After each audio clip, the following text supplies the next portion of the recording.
주요 공시 내용 소개해드립니다.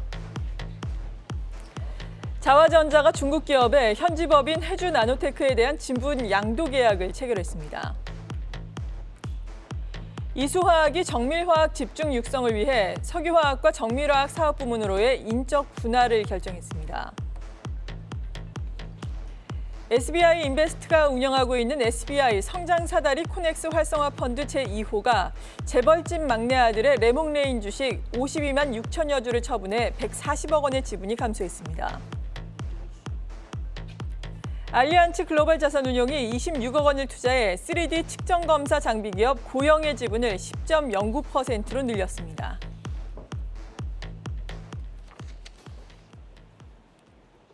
네, 자세한 공시 내용 정리를 해보죠. 타키오 뉴스의 조호진 대표입니다. 어서 오세요. 안녕하세요. 네, 오늘 어떤 기업 내용부터 소개를 들어볼까요? 예, 고영을 설명드리도록 하겠습니다. 고영은 이제 반도체 불량품을 이제 검사하는 장비를 제조합니다. 고영은 이제 반도체 불량품을 갖다가 과거에 없었던 3D 방식으로 이제 해서 불량품을 갖다가 발견하는데요. 3D 방식에서 특별히 이제 PCB에 당연히 납이 들어가기 때문에 납의 도포나 납의 어떤 형태를 갖고 이 제품이 이제 불량품이 있는지 없는지를 갖다가 발견합니다. 근데 이런 방식은 고영이 세계 최초로 개발한 것이어서 고영이 이 분야를 창출한 것이고 그러다 보니까 독보적으로 매출이 발생하고 있습니다. 이 때문에 사실은 고영은 특징이 무엇이냐면은 이번에 말씀드린 알리안츠 글로벌 자산운용이 무려 10% 지분을 갖다 확보했을 뿐만 아니라 알리안츠 글로벌 자산운용 외에도 퍼스티어 센티어라고 이제 호주의 자산운용 기관입니다. 거기도 이제 고영의 대주주입니다. 그 외에도 다른 곳에서도 외국계 기관이 3군데가 고영의 대주주로 참여하고 있습니다. 그러니까 그만큼 국내 기관보다는 오히려 외국 기관에서 고영을 높이 평가하고 있다는 것입니다. 그 이유는 아까 말씀드린 대로 반도체 불량품을 갖다가 확인하는 방법이 여러 가지 있는데 그 중에 하나가 납의 어떤 납의 형태와 기포 등을 갖고 불량품을 확대하는 것은 이제 고영이 세계 최초이기 때문에 이 분야에 있어서만큼은 반도체 시황과 반도체 업황이 꺾어지지 않는 한 고영의 매출도 점진적으로 이제 상승할 것이다라고 전망을 했고 이래서 많은 외국계 유수의 자산운용 기관들이 고영에 앞다퉈 투자를 하는 바람에 무려 3군데나 고영의 5% 이상 지분을 갖고 있게 됐습니다. 그래서 이제 알리안츠 자산운용도 이번에 고영의 지분을 10% 이상으로 확대했는데요. 우리나라 공시로는 5%가 넘으면 대주주를 강조하기 때문에 그때부터 공시 의무가 발생합니다. 근데 5%에서 10% 사이에서는 약간의 변동폭을 주는데요.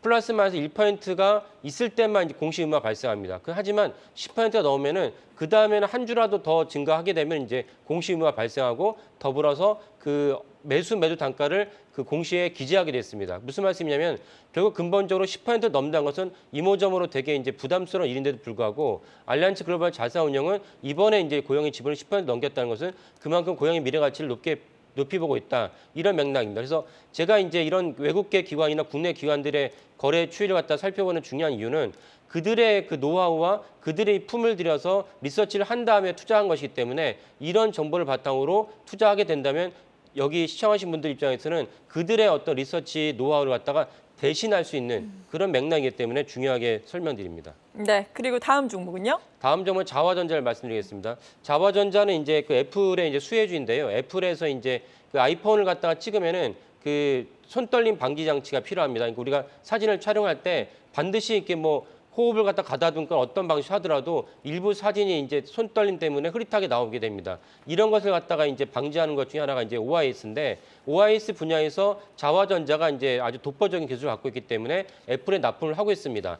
여기에 특징은 또 무엇이냐면 애플뿐만 아니라 삼성전자에도 납품을 하고 있습니다. 그러니까 보통 이제 납품을 받는 고객사나 또 납품하는 이제 회사나 모두 한 곳에만 납품을 하지 다른 곳에 납품을 하지 않는데 삼성전자도 자화전자 납품을 했다는 이유는 그만큼 삼성전자 입장에서도 자화전자 외에는 다른 이제 대안이 없다라고 이제 판단한 것이죠. 그러니까 자화전자는 이런 면에서는 이제 애플과 삼성전자 납품했기 때문에 독보적인 기술을 갖고 있다 평가를 할 수 있는데 다만 이제 자화전자가 주가에 반등이 된 건 아까 말씀드린 애플 때문인데 최근에 뉴스로 아시겠지만 중국 전체에서 이제 코로나 봉쇄로 인해서 잡음이 많습니다. 그리고 아시겠지만 모든 아이폰의 대부분은 애플이 맡긴 대만기업 폭스콘이 중국에 있는 정저 공장에서 생산을 대부분 합니다. 근데 정저 공장이 봉쇄됐기 때문에 현재로서는 이제 아이폰 출시가 늦어지고 있습니다. 그러니까 아이폰 출시는 됐지만 아이폰 판매가 늦어지고 있습니다. 그래서 심지어 어떤 시장조사 업체의 평가로는 아이폰 이번에 14에서 가장 많이 팔리고 있는 아이폰 14 프로가 있는데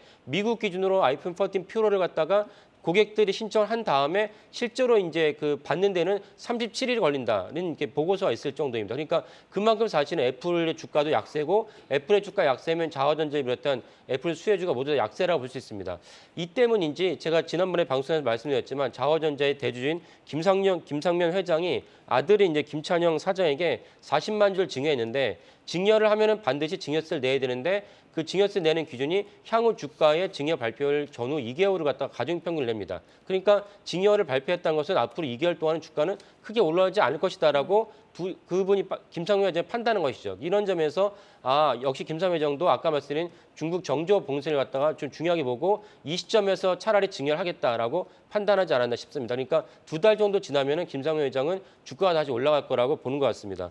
그 점을 우리가 또 동시에 이제 참조하시면 좋을 것 같습니다. 네, 자화전자 오늘 주가가 급격하게 오르고 있네요. 시장이 지금 좋아지고 있는 것도 한몫을 하고 있는 것 같습니다. LG 이노텍도 오늘 좀 지지부진하다가 이 시각 현재 2% 오름세를 나타내고 있습니다. 지금까지 타키오 뉴스의 조호진 대표였습니다. 고맙습니다. 예, 감사합니다.